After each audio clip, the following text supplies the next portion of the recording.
If we can, let's just take a moment of silence for Jody Cash and his family.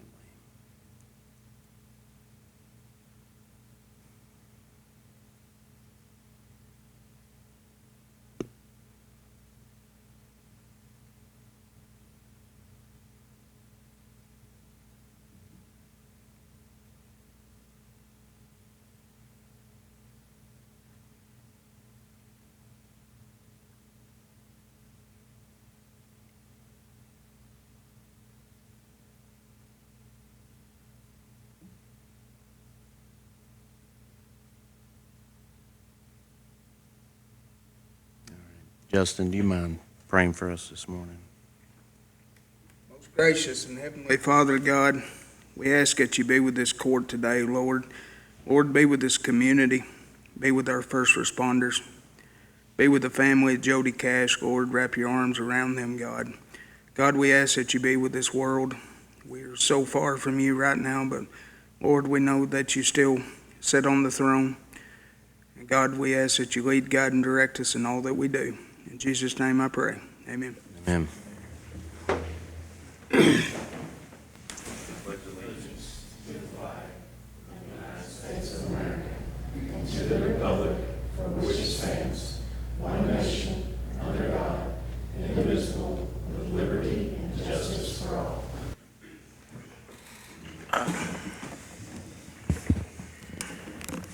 All right, we'll go ahead and call Morris County Fiscal Court order, May 17th, 2022. First on the agenda is Wade Law. Morning, sir.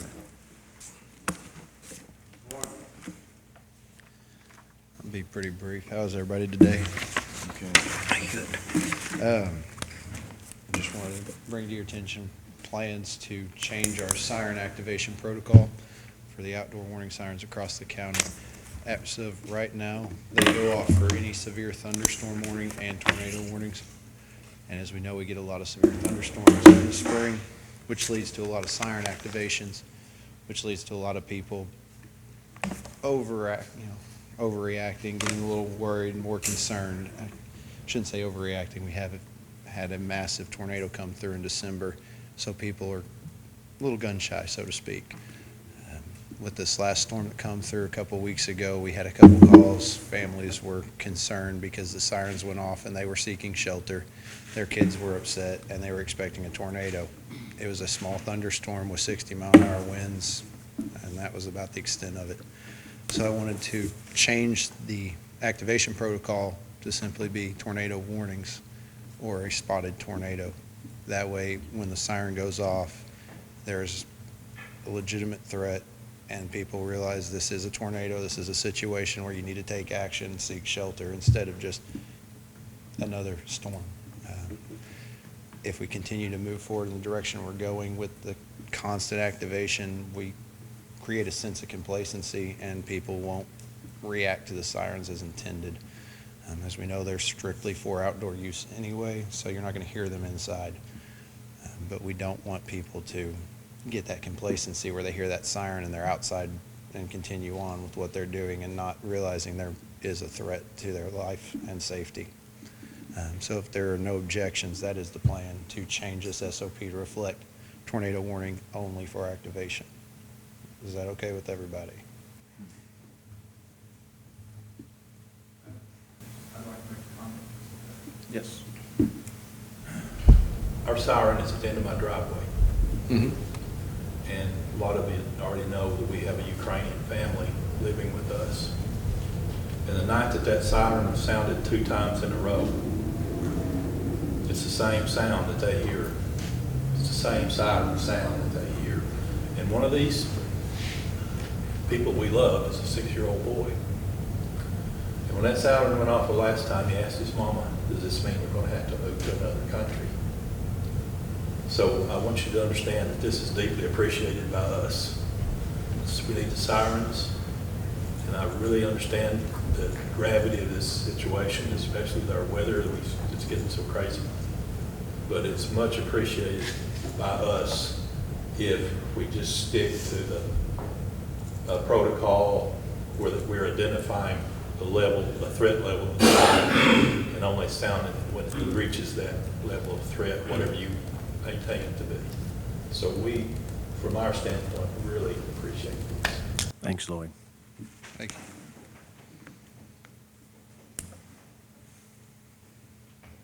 I can attest the conditioning of hearing the siren and not taking it serious. So one of the big advantages here, I believe, after the tornado event we just had, there's obviously two sides to every story, but hearing the siren and just passing it off can be, as we can realize, a storm can happen that quick and change just as quickly. So making it more specific to where when it does go off during a severe weather system, that it means take shelter. So let's talk about the notification to the public of this change. Can that be done through Code Red somehow? All those folks that are signed up get a text to let them know about this change? I just feel like I'm okay with it.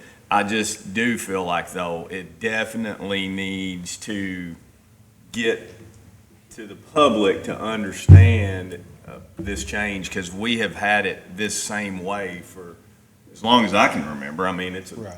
thunderstorm comes and we're going to hear that. And we've had a lot, I see a lot of complaints about people when those sirens don't go off. Right. So I think it's imperative that we put together a way to let the folks know that we're doing this and maybe even why. So I would ask our two press members here to help us out some with that, but I think it definitely needs to be explained.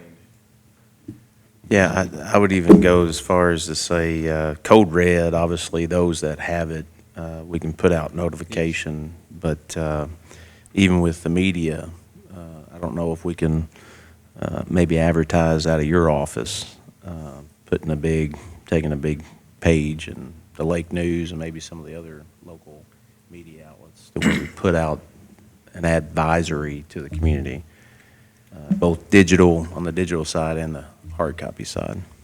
I certainly support that. I mean, I kind of compare it to if you're going through a mall parking lot and a car alarm's going off, we just tend to ignore that anymore. So I certainly support that, but do want to make sure we get that out to the public as much as possible. Right. Yeah. I support it too. I think, like Monty said, we need to get it out there because people have gotten used to it being that way. Right, we can do that. I know I just had her look for our advertising budget line, but if we could maybe entertain a motion to maybe put a little bit more money into it to get Yeah. the word out. We've got about 4,000 on our side. Do you know off the top of your head how much? I don't even think you have an advertisement line. An advertising budget. Yeah. So we have 4,000. So like a half page in each of our two. Mm-hmm. And then So we're out of that line. No, it's got 4,000. it's got 4,000. Oh, We'll have, I assume whatever advertising we have left for the rest of this month and next month, and then We can we'll get, have to advertise the budget. so we'll have just if we need to yeah. put some monies into that line to cover advertising, not to exceed whatever amount the court wants not to exceed. The ordinance is the only thing, the budget is the only thing that I can foresee that we'll have to advertise. We may not need it, but how soon are you going to be doing this? After this meeting, as long as it's approved, we'll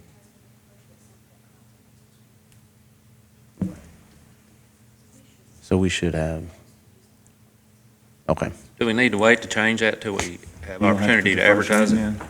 we should have enough. Oh, okay, Yeah, okay, I don't think we need to make a motion. okay. Yeah.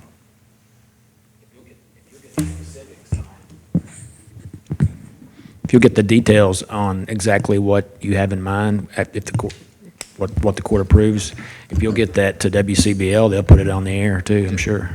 I would say I've got the SOP already wrote up for it, and it really just states that it's strictly for tornado sirens. There are one or two caveats to that. Obviously, CMAP, if there is a chemical release, that would be one of the situations where we'd sound the sirens, but the entire purpose of the sirens is to go inside and seek shelter and find further information via television, radio, or internet. So Yeah.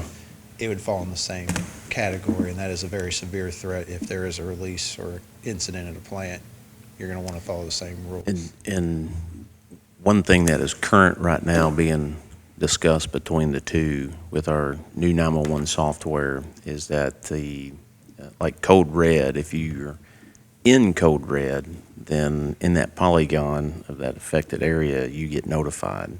But there's some technology, it hasn't been decided yet by both parties, but there is definitely interest to take advantage of this technology to where it doesn't matter what cell phone you have, that you can be notified in that polygon. And so that may reduce the need for a siren if that technology is available and both parties, I believe it's going to happen. It's just I'm letting that take its place. But that may help reduce some of the siren activations. So just bring that to y'all's attention. All right. Thanks, Wade. Thank you, guys.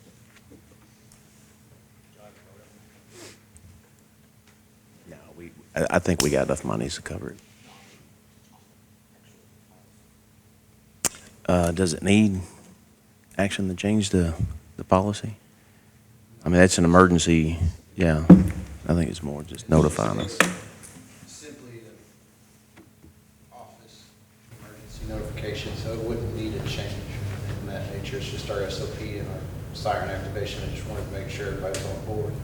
Yeah, on the says something that the court approves, so I just, Right, I just wanted the agreement. I didn't want to, I wanted to bring it to their attention. I didn't want to do it if anybody had objections. Item B, Brittany Hargrove, Parks Director. Before I stick on my Parks hat, PIO hat for a second, one recommendation on this, and you all can just do this however you want to do, but I would really recommend pushing this out, doing press releases, advertising, and all of that before the change is actually made, so that you're not, you know what I'm saying? So maybe pick a date instead of changing it right after the meeting. Pick a date when it's going to be effective, and then that way you have time to communicate with the public before the change is made.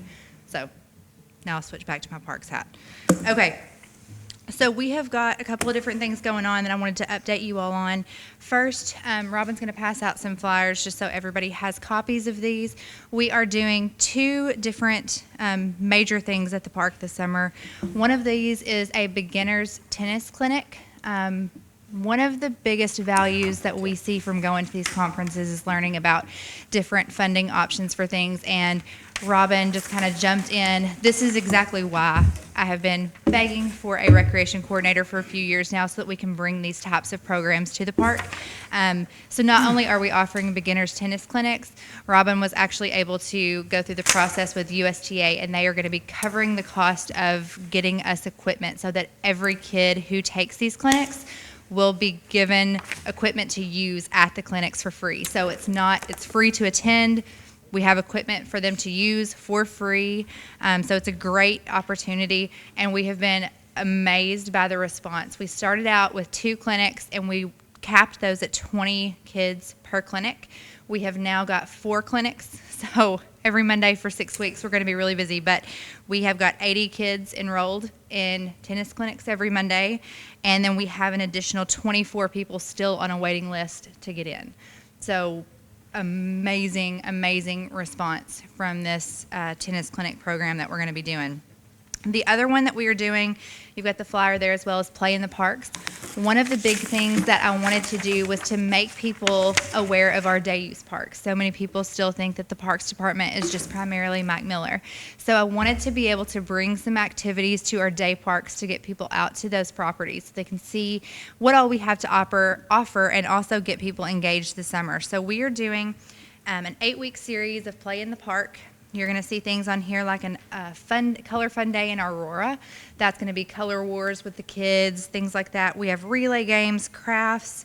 We're doing a kickball day. We're having a luau at the splash pad. So we're hitting Buckhorn, Big Bear, Aurora, and Mike Miller 2 times each. We have also partnered with the Extension Office and the Health Department. So the Extension Office is coming out a couple of times to do some crafts with the kids. The Health Department is going to be, through their Team Ultra program, doing some physical activity type stuff, some blind taste testing, some different things. They're going to be helping us out with all of these. And then we've also been able to partner with the school system to provide a free boxed lunch to every kid who attends every single one of these. So that's really kind of our big thing this summer, is to get people involved, but then to also partner with these other organizations in our community to just make it even better than what we could have done on our own.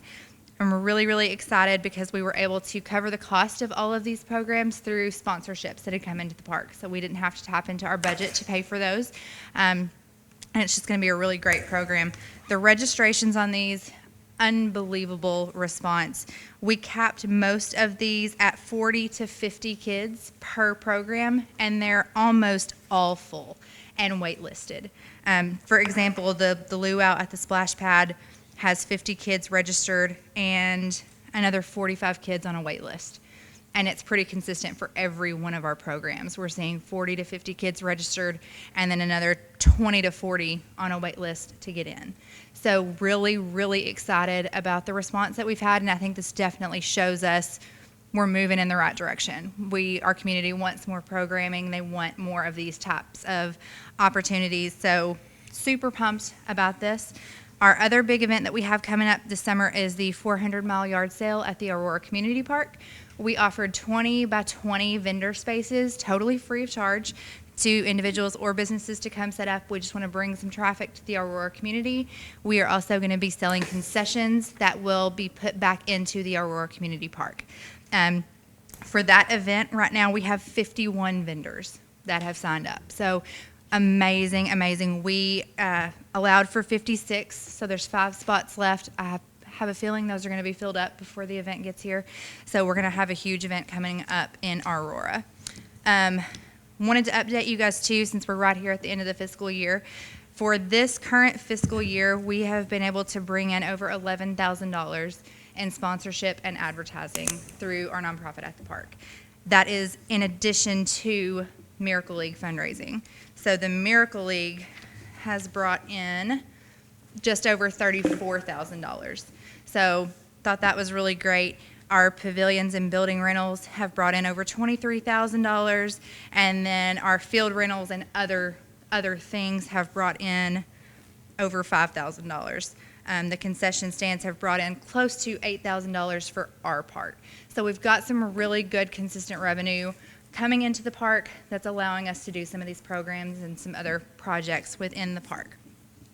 Speaking of the Miracle League, if you guys haven't driven by the park, it's the most exciting thing I have ever seen. They started yesterday moving dirt, doing the dirt work, so we've got progress actually happening now on the field. It makes me so excited these last 2 days to drive in and see dirt moving and see things happening. And it's kind of the perfect time. The Calvert City Lions Club has reached out to us, and they are going to match dollar for dollar any donation that comes in the months of May and June for the Miracle League, up to $5,000. So if everybody will take out your phones real quick, I'm going to have you do something. Even if you're out here, take out your phones for me. You talk too fast. I know, you gotta keep up. I Think cannot faster. write that Think fast. faster. I will send it to you later. Calvert City Lions Yes, Club, Calvert City Lions Club. match up Take to. out phone. Throw something at him. Okay, for all of you who are fast thinkers and can keep up, you're going to take out your phone and you are going to text Miracle KY, all one word. Boom. Okay, I'm going to stop and pause. Monty, you know how to spell that? I do. all one word, Miracle KY. And the number you're going to send that to is 44. Oh, Oh, wait, I was Okay, let's try it again. first. The number you're going to text to is 44321. And the actual text you're going to send is Miracle KY, all one word. So text Miracle KY to Wait a minute, is this a 44321. $5,000 automatic donation out of my checking account? I have that set specifically for your phone. Yes. So this does not automatically donate, but when you send this text, it is going to send you a link where you can make a donation. We have this set up talking about the match from the Calvert City Lions Club. You can set up a recurring monthly donation, or you can do a one-time donation of any amount that you choose. And it will actually show you kind of a leaderboard almost in real time that updates to show us what donations are coming in. So feel free to pass that information along to anybody you come in contact with. We've sent out press releases. We're also going to be doing some more social media boosts with that. But this month and next month, any donation that comes in there, matched dollar for dollar up to $5,000. We also do have those new Miracle League t-shirts in at the Visitor Center. Those are $20. And they say challenge accepted. It's a really cool shirt. We had some great sponsors. 100% of that money goes directly to the Miracle League, and that will also be considered for the match. So if you stop by and buy a $20 t-shirt, the Lions Club will give us $20 for that t-shirt as well. So 2 different ways, text to donate. There's a link on the website and on the Facebook page, or you can do a t-shirt. Either way, and that's what we've got going. Any questions? ma'am. Yes. The play in the parks and the tennis, what are the ages on those two? We didn't set for sure. 4 to 12 is really ideal on that. Now there For both are of them? for both, yes. Now there are a couple of things in the play in the park. For example, there is a Pirates and Princesses picnic out at Big Bear.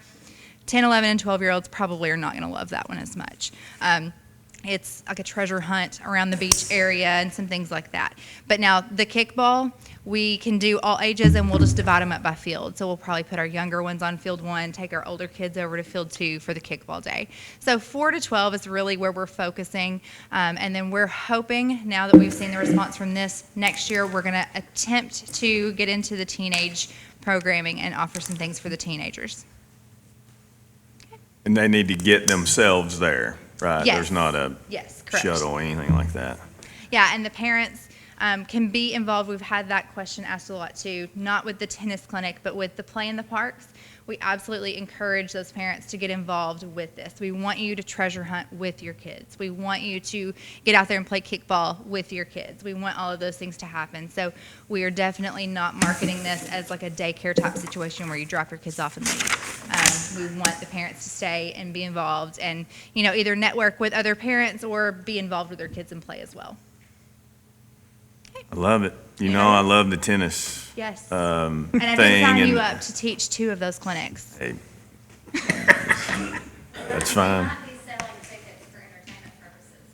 Yeah. Listen, I It would be worth it, trust me. I'd buy I some. can do it. Yeah. I can do it. But this is great. You know, I've told you and I have talked about this, but tennis sometimes is not can be a sport that's not that affordable with the racket and all that kind of stuff. So I'm excited to see us doing a tennis clinic where they don't have to have their own racket and they can come and they can feel like they don't, you know, like they could play just like any other kid. So I love it. Absolutely. And I'm glad you got the schools involved, and it's Yeah. great job. Thank you. That is really going to be kind of our heart, I guess, going forward is more of these partnerships. You know, there's no sense in trying to recreate what multiple departments can come together and do, and taking that solely on ourselves. So anytime that we can partner with the health department, with the extension office, with the school system, I think that is our smartest plan. You get more manpower, you pull resources, and so I think it's a great plan moving forward for the programming options at the park. Thank you guys Appreciate so y'all. much. Y'all doing a good job. Appreciate Good it, job, Brittany. Robin. Guys, I just did that, and you got your first donation, so the Oh. challenge, I'm dropping the challenge right I now. put 5,000 You in put Monty's fi- name. You so- put it in Monty's name? monthly. This is actually pretty good.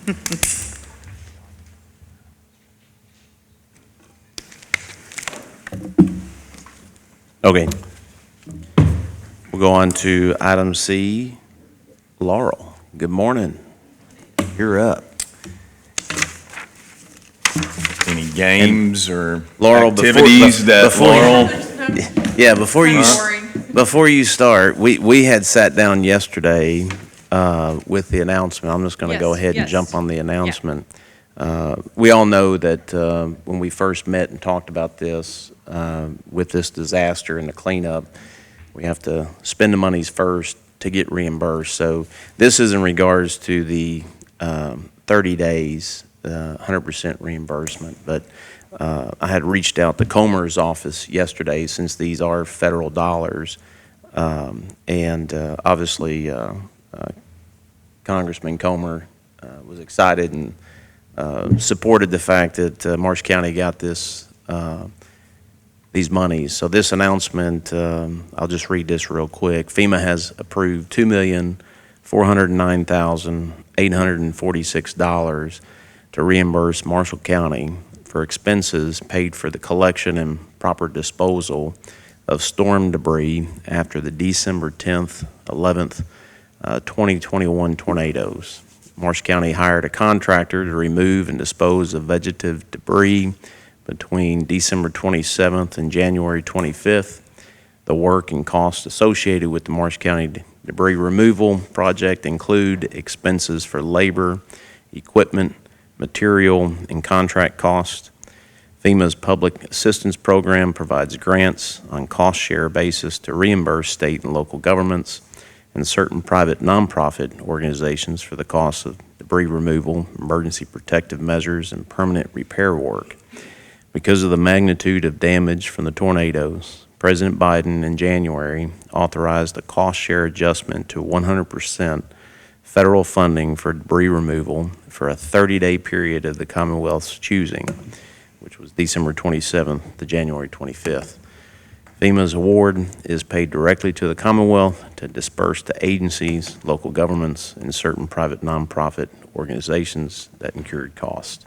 So that's the process. I'm sure you guys have had a lot of questions. I've had a lot of questions. There's even some misrepresentation as far as how the money is handled. But that is that 100% reimbursement for that 30 days. And then obviously the SAFE funds we apply for to cover the 13%. Which really for our communities, I think 16 counties that were affected by this tornado, if everyone dots their I's and crosses their T's and submits qualified projects, it could be net neutral for most of the communities. So that's a blessing for all of us. But anyways, and thank you, and I can speak for all of us for, submitting the applications and making sure that our I's and T's are dotted and crossed. So Yeah, thanks, Laura. this is a pretty big deal, I think, and I don't have access to FEMA software, but I think this is the very first big debris project awarded for the Commonwealth. So this is a big deal, and that's why this was a federal press release as well. Yes. So then the question is, how soon will you get your money from the Commonwealth? Because FEMA just told the world that they've pushed the money to the Commonwealth. And that's a great question, because if you guys remember, I think it was late December, maybe January, I went to Mayfield when Commissioner Gray and E.M. Dossett were in town.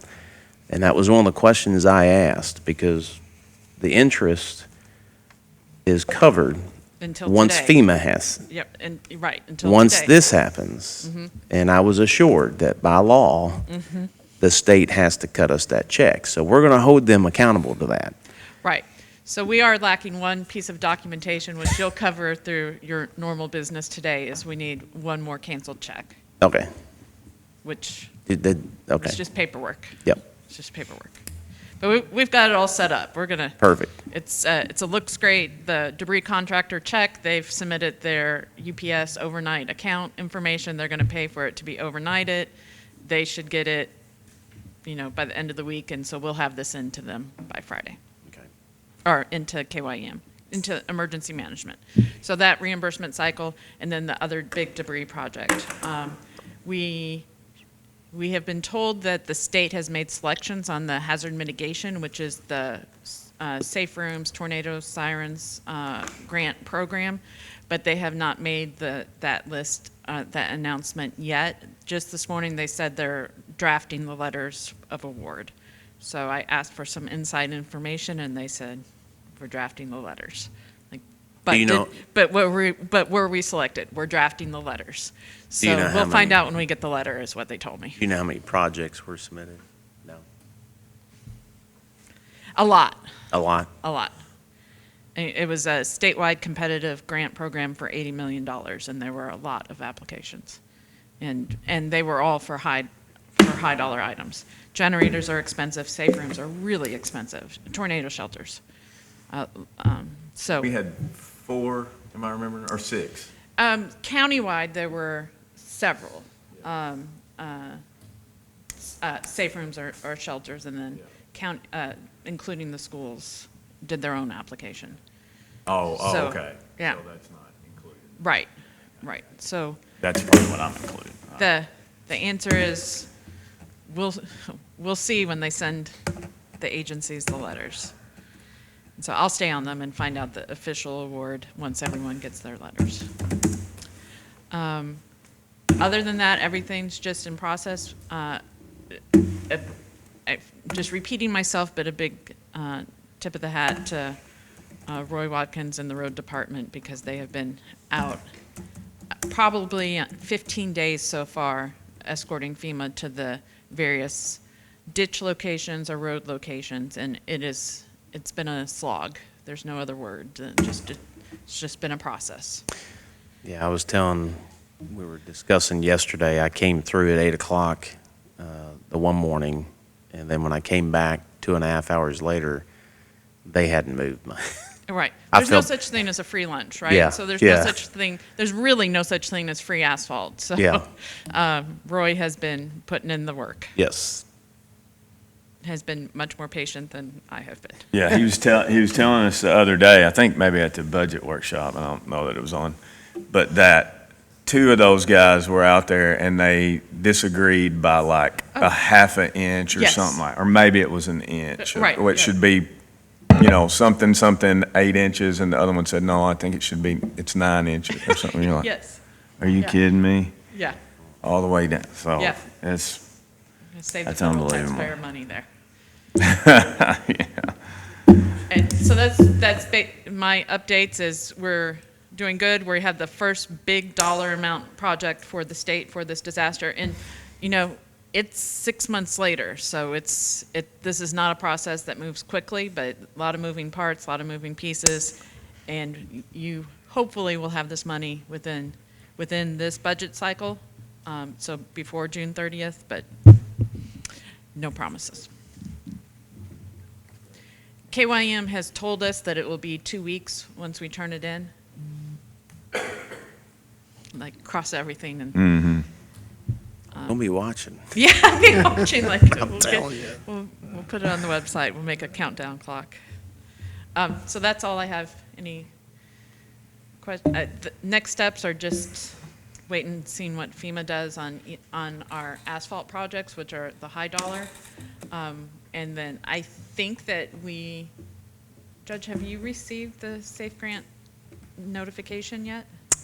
As far as receiving the application that was just sent, the modified application, yes. So I think we have, possibly up to a combination. We have some amount of money, somewhere between $200,000 and $500,000 for debris that will not be covered by FEMA. So in our first 30-day period, they agreed with everything we submitted. And our second grant application, which will be outside that 30-day period, they could disagree with some of it. So if they disagree with any of those tickets, is what we call them, then it would be eligible for that SAFE grant. Otherwise, again, Fiscal Court approved what we knew FEMA would say would be ineligible. You know, it was very black and white that it was ineligible for FEMA funding. That was the concrete, especially business location or driveway locations. And so that small invoice will be submitted for that SAFE grant.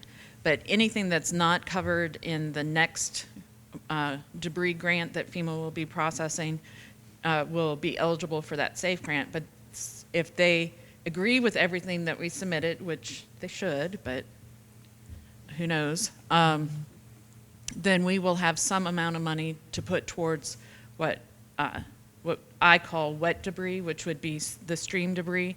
So if it's not covered by FEMA and not covered by NRCS, then we have some SAFE grant money to go towards stream debris not covered by other federal agencies, or not covered by federal agencies.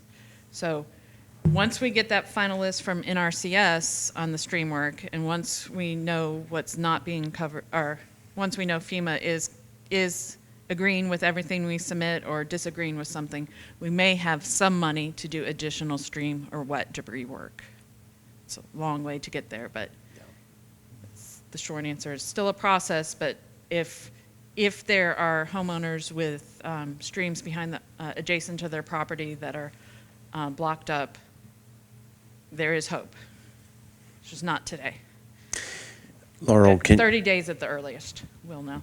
Can you briefly describe, again, I know I've had some folks, when they hear Marshall County being awarded Right. certain amounts of monies, they think that, one, the fiscal court gets these monies. Or has choices where to spend it? Or has choices No, where to it's spend very it. restricted.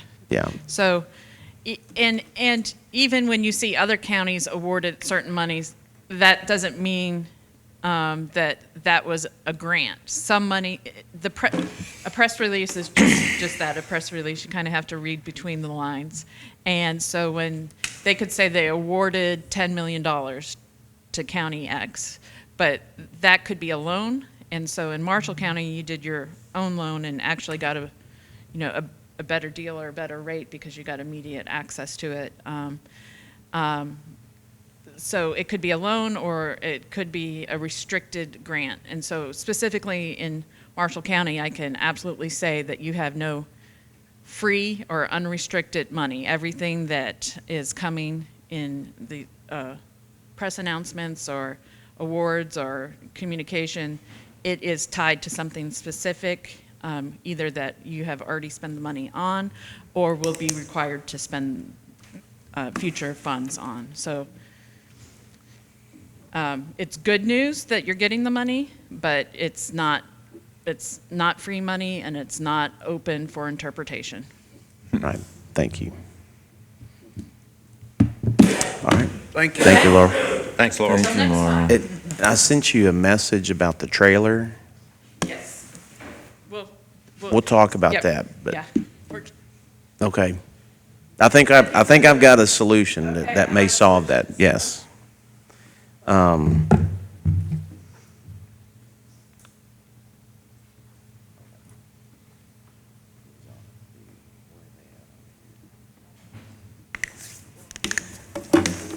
So she's gone, but we've got a few things here. These are the mutual aid assistance agreements.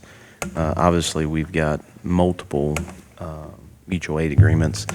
And do I have to read all of these mutual aid agreements? I think we're all aware when we have agencies that come in or just agencies that want to have us as the applicant agent, we do a mutual aid assistance. So this is we'll make a motion to approve these per agency. So this is the Marshall County Fiscal Court and Marshall County Health Department seek to enter into a mutual aid and assistance agreement. Move we approve the mutual aid agreement with the Marshall County Health Department. Second. All those in favor say aye. Aye. Aye. Any opposed? Motion carries. This is the mutual aid assistance agreement between Marshall County Fiscal Court and Boone County seek to enter into a mutual aid assistance agreement. Move we approve the mutual aid agreement with Boone County. Second. And this was for their deputies that came down and supported us. So there's a motion and a second. All those in favor say aye. Aye. Any opposed? Motion carries. Mutual aid and assistance agreement, Morris County Fiscal Court and Elliott County Fiscal Court seek to enter into a mutual aid and assistance agreement. We approve the mutual Second. aid agreement. Second, all those in favor say aye. Aye. Any opposed? Motion carries. This is the patching for, I'll just read this. This is with Jim Smith Contracting. This is their quote: furnish all labor, material, and equipment to complete the following items. Mill existing patches and road to depth of 3 inches and a minimum width of 7 feet. Connect any patches within 20 feet of each other. Place 3-inch asphalt in milled areas with asphalt paver. Additional width will allow rollers to get better compaction. This is recommended method for the best final project, and this sum of the bid is $73,200. This is the lump sum is $73,500. Mill existing patches to a depth of 3 inches. When patches are wide enough for milling machine, excavate remaining patches to a depth of 3 inches with excavator. Place 3-inch asphalt with paver in milled areas with a width of 7 feet or greater, and by other means in areas less than 7 feet. This is for them to do some patching work in the tornado-affected areas before we move later on to do the actual paving. So we would just need We approve. action on this. There's a motion to Second. approve and a second. All those in favor say aye. Aye. Any opposed? Motion carries. April personnel changes. I'll sign those in a minute. Melissa Moss, child support, full-time to part-time effective 4/1/22. Lisa Jettis, full-time jail cook effective 4/12/22 at $11.50 an hour. Lisa Jettis, full-time jail cook termed 4/19/22. Byron Dilworth, deputy coroner, termed 4/25/22. Kenny Pratt, deputy coroner, pay increase to $600 a month effective 4/25/22. Approve the minutes, May 3rd meeting and May 9th special call meeting. So moved. Second. All those in favor say aye. Aye. Any opposed? Motion carries. New business, rural municipal aid resolution and agreement.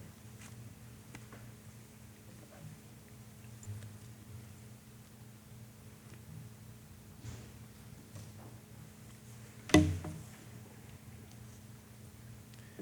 I got to read this?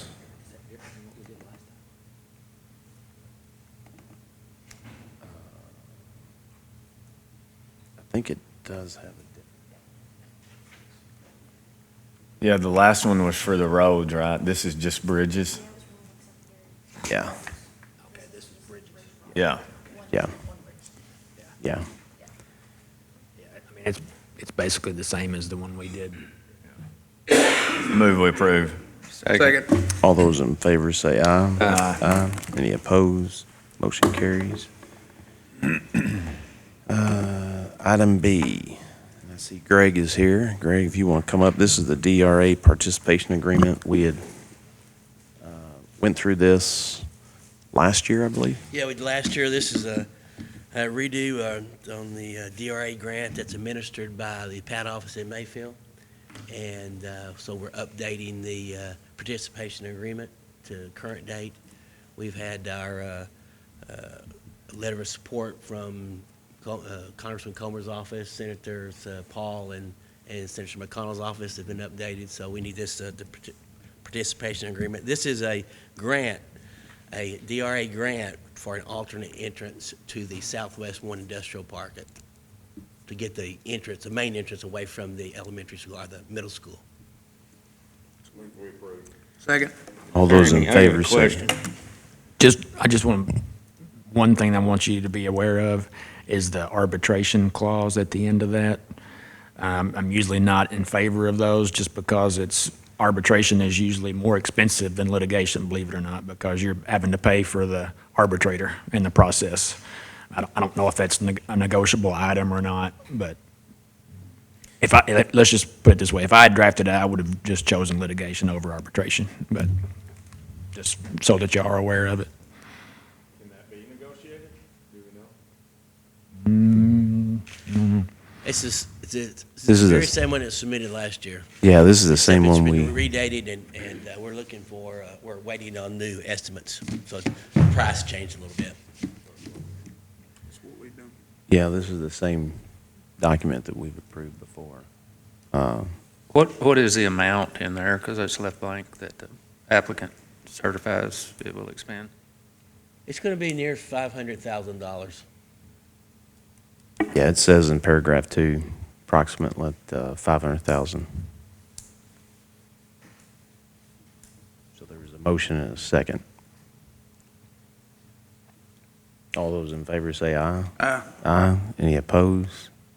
Motion carries. And I would say with DRA, for most folks, DRA is, these are federal dollars. Sometimes we get approved, sometimes we don't. I think since I've been here, we've done 2, if I remember. This will be our 3rd.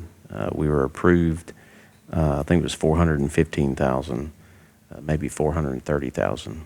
And then we were actually, this one, the one we did last year, didn't get approved. I think Benton did get some DRA monies. So out of 252 counties and municipalities in the Delta Regional area, it's very competitive for these federal dollars, but our congressional leaders have input on their letters of support. So we hope that we get approved this go around. That'll greatly help us with that alternate entrance. So appreciate it, Greg.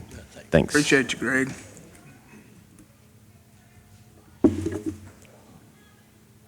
Animal control surplus.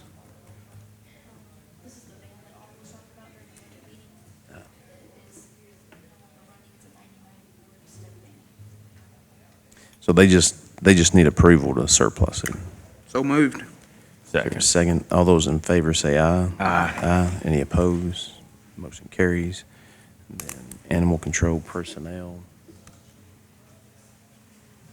Okay. This is Hallie Sparks. It's a title change from kennel worker to assistant director. Yeah.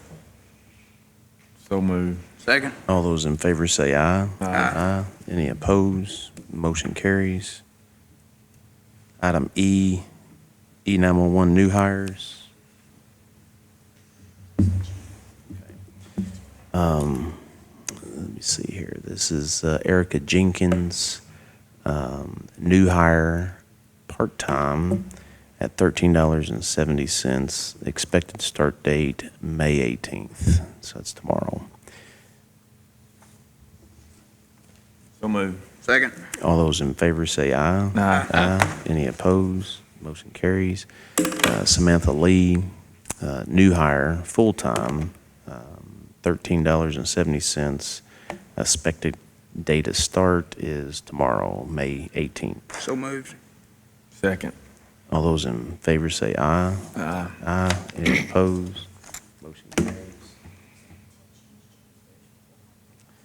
Yeah, we had Jamie Spears, who's got, I want to say, close to 30 years' experience, has left our agency and has got a job offer to go to another PSAP, almost a $3 or $4 pay increase.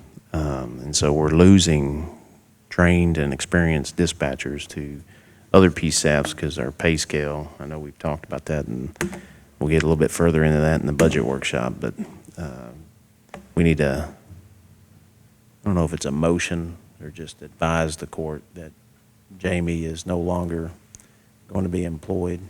That doesn't require a motion. Oh, so he is going to part-time, okay. Where's his sheet at? Do you have the rate of pay and stuff?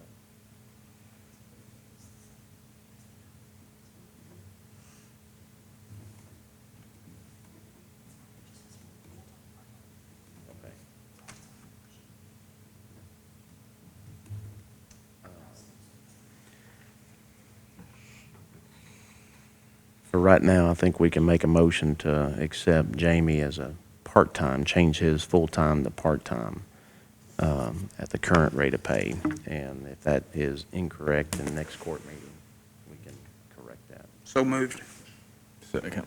All those in favor say aye. Aye. Any opposed? Motion carries. All right, bid opening, annual bids.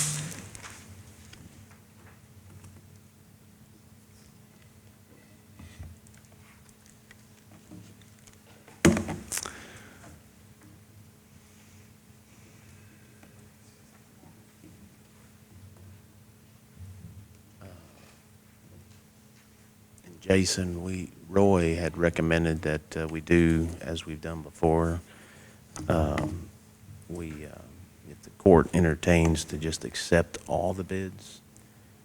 If that's the case, do we have to read each one? We're going to list it, but do we have to read each item? Well, what I would recommend would just be, if he's gone through it, I'm assuming, right? Just Yeah. state his recommendations on who to accept, and you don't have to read the ones that were rejected. Okay. Oh, there's not any rejected? Okay, so he said, he said accept everything we got. Yep. List them all. Yeah. How many is it? 7 pages. Oh, yeah. I move to go with Roy's recommendation of accepting all the bids. Is that a motion? Second. Is there a second? All those in favor say aye. Aye. Any opposed? Motion carries.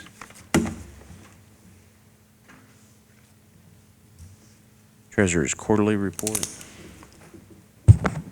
That's me. That's on your treasurer's drive. There's a Q3 report that ended March 31st. There's also a summary page of bank reconciliations and a summary page of our encumbrances at the end of this quarter. You'll see those again as we start talking about the budget workshops. We always see what the actuals are as of the third quarter. So.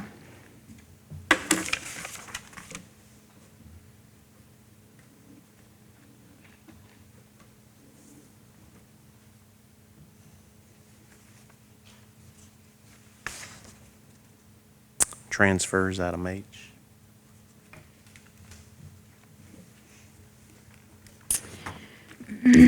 Okay, we have some transfers that are departmental transfers in the building inspection office into inspector fees.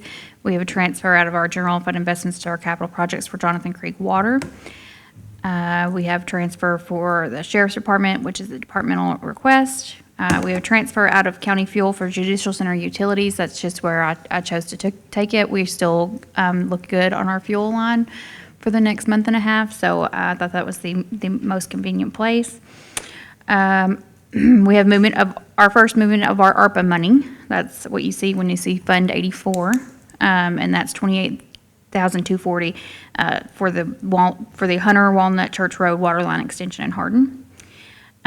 There's movement from capital projects, from general investments to capital projects, so movement of bond money for the Draffenville West expansion, for the sewer to the multipurpose building. I was doing a reconciliation of that, and when you all approved, at the time you approved $10,000, and it ended up coming in a little over. It was $2,700 over that. So there's a movement for that to complete that out. And then another movement of bond money for Jonathan Creek Water project. And then there's transient tax transfer of $818.88. We approve transfers. Second. All those in favor say aye. Aye. Any opposed? Motion carries. Hey, while we're at it on this ARPA, if you don't care,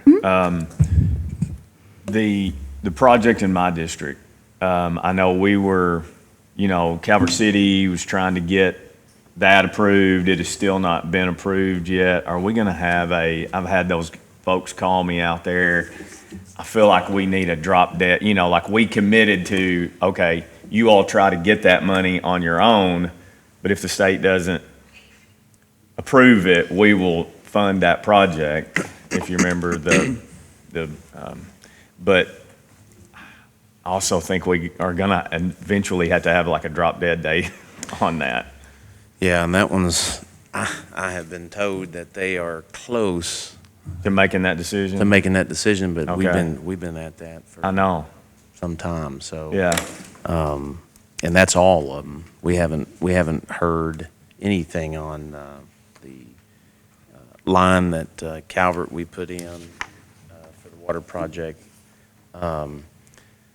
Oak Level, and that was it. Those are the two that we put in. Yeah.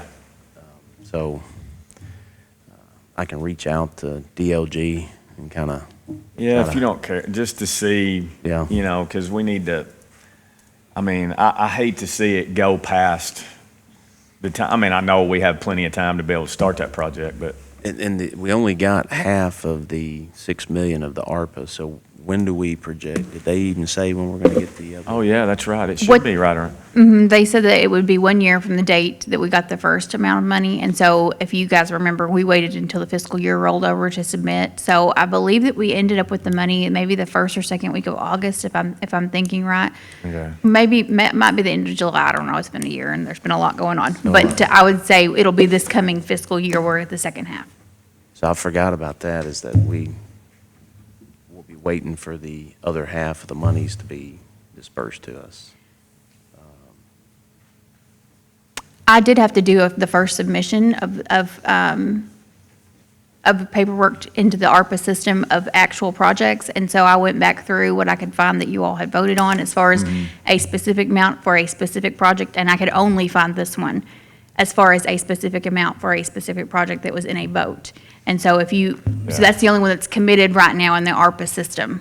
So, as you all make those choices, I will commit them in the Yeah, I think reporting we made portal. it, it was probably a general motion, but it wasn't specific. I think that there was a motion just to spend it on water projects, but then, Well, a we did specific talk about project? those Yes. three. We talked about those three. We definitely did, but I don't know that we had I could not the find a amount vote, but within the, it wasn't necessarily a motion as much as it was, Supporting the Yes. projects. yeah.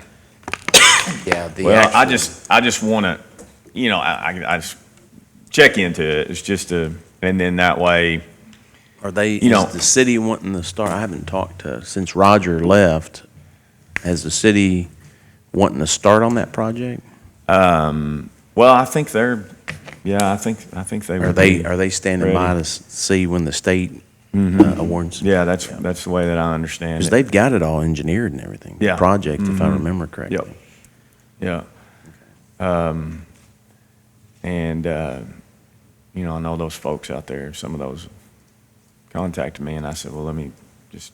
We we'll check committed and to see. the project.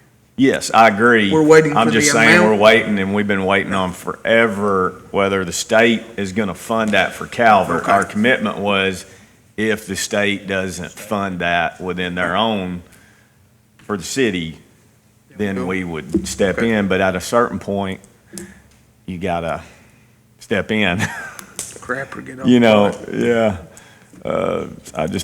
I hate to see it, not at least get on to whoever we decide is gonna do the work onto their schedule to do. So, anyway.